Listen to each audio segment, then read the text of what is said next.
आपण अनम्यूट कराल प्लीज। विशाल जी, एक विषय तुम्ही माना की जेव्हा जेव्हा लोकांचे मुद्दे घेऊन आम्ही सरकार विरुद्ध जाणार किंवा आमचे विरोधक जे राजकीय विरोधक आहेत त्यांच्या विरुद्ध जाणार, ते लोक आमच्यावर आरोप लावतात।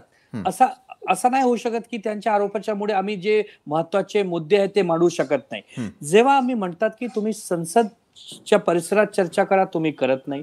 जेव्हा आम्ही रस्त्यावर उतरून काही आंदोलन करतात तेव्हा तुम्ही आम्हाला अराजक म्हणतात किंवा सडक छाप म्हणतात। तर आम्ही काय करायचं? तुम्ही आम्हाला एक विषय सांगा की जे आज ज्वलंत विषय आहे, जे लोकशाहीचा मेन विषय आहे, म्हणजे निवडणूक आयोग। निवडणूक आयोग पूर्ण देशामध्ये लोक निवडणूक आयोगावर विश्वास करत आहे। एक दिवस असा पण होता की टी एन सेशन साहेबांचं नाव गल्ली गल्लीच्या प्रत्येक मुलांना माहित होता। आज जे श्री ज्ञानेश कुमार आहेत त्यांचे नाव फक्त तुम्हाला, मला आणि काही राजकीय लोकांना माहित आहे। आम जनमानसला काही माहितच नाही कोण आहे ज्ञानेश कुमार, कोण आहे 3 लोकांची टीम, काय आहे निवडणूक आयोग। जेव्हा जेव्हा ह्या सरकार अडचणीत येतात तेव्हा तेव्हा कधी सीबीआयला समोर करतात, कधी ईडीला करतात, कधी इन्कम टॅक्सला। आता एक अशी ह्यांनी एक प्लॅनिंग केली आहे की आपण निवडणूक आयोगला पुढे करू। अरे आम्ही विचारतो निवडणूक आयोगला प्रश्न, जबाब देतात निवडणूक आयोगची बी टीम म्हणून भाजप। आम्ही कधी भाजपचा प्रश्न विचारलाच नाही। भाजपला ह्या म्हणायचं आहे की भाजपला ह्या म्हणायला लागेल की भैया ते त्यांना निवडणूक आयोगला विचारतात ना, आम्हाला काय देणं घेणं आहे, आम्ही काय बोलणार, निवडणूक बघा आणि हे विरोधक बघा।